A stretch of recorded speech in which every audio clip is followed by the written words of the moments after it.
لَتَجِدَنَّ أَشَدَّ النَّاسِ عَدَاوَةً لِلَّذِينَ آمَنُوا الْيَهُودُ وَالَّذِينَ أَشْرَكُوا، اہل ایمان کی دشمنی میں شدید ترین تم پاؤ گے یہودیوں کو اور مشرکین بھی بعد میں ہے، پہلے یہودی۔ حضور کے بعد کیا ہوا اب یہ نوٹ کیجئے، یہ ان کی تاریخ کا دوسرا دور۔ حضرت عمر رضی اللہ تعالیٰ عنہ کا عہد خلافت ہے، بیت المقدس کا محاصرہ کیا گیا، فصیل بڑی اونچی، شہر اندر سے سیلف سفیشینٹ، حملے کا راستہ کوئی نہیں، محاصرہ طول کھینچ رہا ہے لیکن ان کے پاس رسد بھی موجود ہے، پانی بھی موجود ہے، وہ دروازے بند کر کے بیٹھے ہوئے ہیں۔ بالآخر اللہ تعالیٰ کی مشیت کا ظہور کیسے ہوا؟ ان کے کچھ علماء آئے فصیل پر، کہا دیکھو مسلمانوں، تم قیامت تک بھی یہاں پڑے رہو گے محاصرہ کر کے ہمارا، یہ شہر فتح نہیں ہوگا۔ ہاں ایک درویش بادشاہ کے ہاتھوں یہ شہر فتح ہونا ہے، لیکن تمہارے اندر ہمیں وہ نظر نہیں آ رہا۔ ابو عبیدہ بن الجراح رضی اللہ تعالی عنہ، امین هذه الامہ، ان کا فوراً ذہن گیا وہ درویش بادشاہ مدینے میں بیٹھا ہوا ہے عمر رضی اللہ تعالی۔ اب ایک اور عمر بھی ہے جو قندھار میں بیٹھا ہے، نقشہ وہی ہے، سادگی کی حد تک نقشہ وہی، بالکل وہی، اپنی آنکھوں سے دیکھا ہے وہی سادگی۔ عمر اول عمر ثانی تھے عمر بن عبدالعزیز۔ اب ایک اللہ کے فضل سے اللہ تعالیٰ ایدہ اللہ بنصرتہ، اللہ تعالیٰ ان کی نصرت فرمائے، دشمنوں کو ان کے مقابلے میں نیست و نابود کرے۔ انہوں نے ریکویسٹ بھیج دی کہ حضور تشریف لائیے، یہ شہر فتح ہو جائے گا۔ وہ ہے سفر تاریخی، اتنا طویل سفر، تقریباً 700 میل، ایک اونٹ، ایک خادم، ایک منزل پہ امیر المومنین اوپر بیٹھے، خادم آگے چل رہا ہے، اگلی منزل پہ خادم اوپر بیٹھا ہے، امیر المومنین آگے جا رہے ہیں۔ اور جب پہنچے ہیں تو وہ باری تھی خادم کی، انہوں نے ہاتھ جوڑ دیا، حضور خدا کے لیے تم کیا کہیں گے لوگ، وہ میرا برا حال کر دیں گے، تمہیں شرم نہیں آئی؟ امیر المومنین پیدل آگے چل رہے ہیں نکیل پکڑ کر، اور تم بیٹھے ہو اوپر براجمان ہو۔ حضرت عمر فرمایا الدور دورک، نہیں باری تمہاری ہے، بیٹھ۔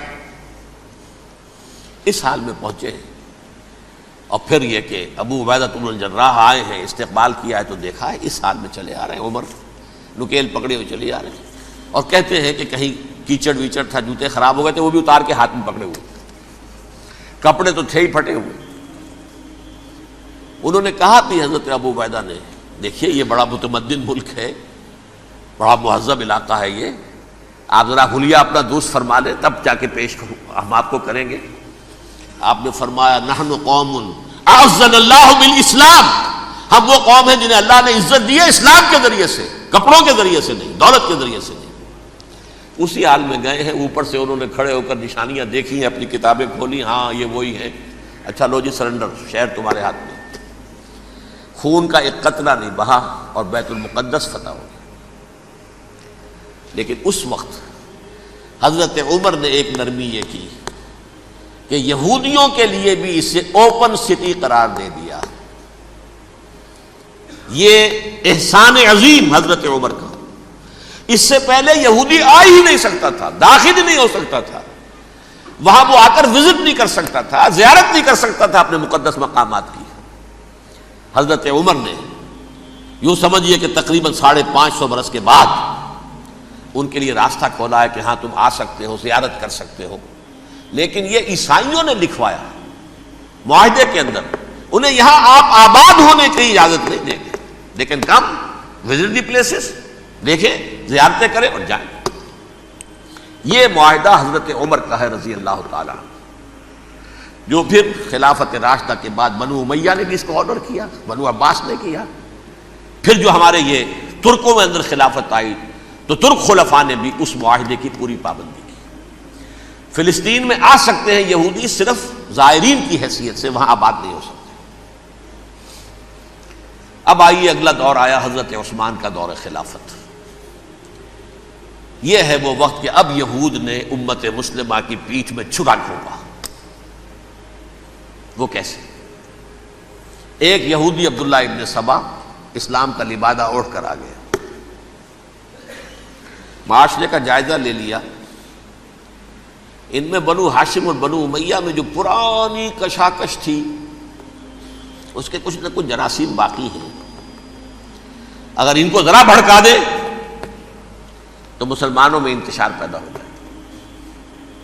کہا یہ عثمان کون ہے؟ یہ تو بنو امیہ میں سے ہے، یہ حق تو بنو ہاشم کا ہے، خلافت ان کے پاس ہونی چاہیے، محمد کے تو رشتہ دار وہ ہے صلی اللہ علیہ وسلم۔ عوام الناس کے اندر بات پھیلنی شروع ہوئی، پھر ایک بڑی سازش کے انداز میں حضرت عثمان کے خلاف پروپیگنڈا، حضرت عثمان کے جو عاملین تھے، گورنر تھے، ان کے خلاف پروپیگنڈا، اور ایسی ہوشیاری کرتے تھے کہ کوفے میں کوفے کے حاکم کے خلاف کچھ نہیں کہنا، اجی مصر میں یہ ہو رہا ہے، اجی شام میں یہ ہو رہا ہے، اجی یہ جو عثمان ہے وہ یہ کر رہا ہے، یہ ظلم ہو رہا ہے، یہ لوٹ مار ہو رہی ہے، یہ خیانتیں ہو رہی ہیں۔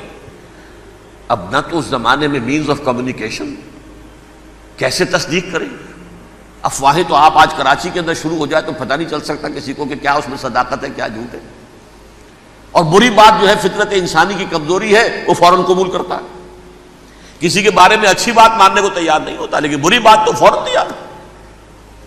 بہرحال یہ فتنہ انہوں نے اٹھایا، حضرت علی کی الوہیت کا فتنہ اٹھایا، حضرت عثمان کے خلاف الفتنۃ الکبریٰ برپا کیا، حضرت عثمان شہید ہوئے، اس کے بعد 5 برس تک مسلمان ایک دوسرے کی گردنیں کاٹتے رہے، باہمی خانہ جنگی ہوئی، امت کو وہ زخم لگایا ہے جو آج تک جس سے خون رس رہا ہے۔ یہ شیعان عثمان اور شیعان علی تھے جو بعد میں پھر سنی اور شیعہ ہو اور آج تک ہے۔ فتنہ کس نے جگایا؟ ایک عبداللہ ابن سبا یہودی اور اس کے کارندے، شیطان کا ایجنٹ، اور انسانوں میں سے بھی اس کے جو بھی حواریین تھے اور شیطانوں کے اندر سے بھی تھے، انہوں نے بھی اس آگ کو بھڑکایا۔ یہ آپ سوچ لیجئے کہ یہ کس نے وہ زخم لگایا؟ یہودی۔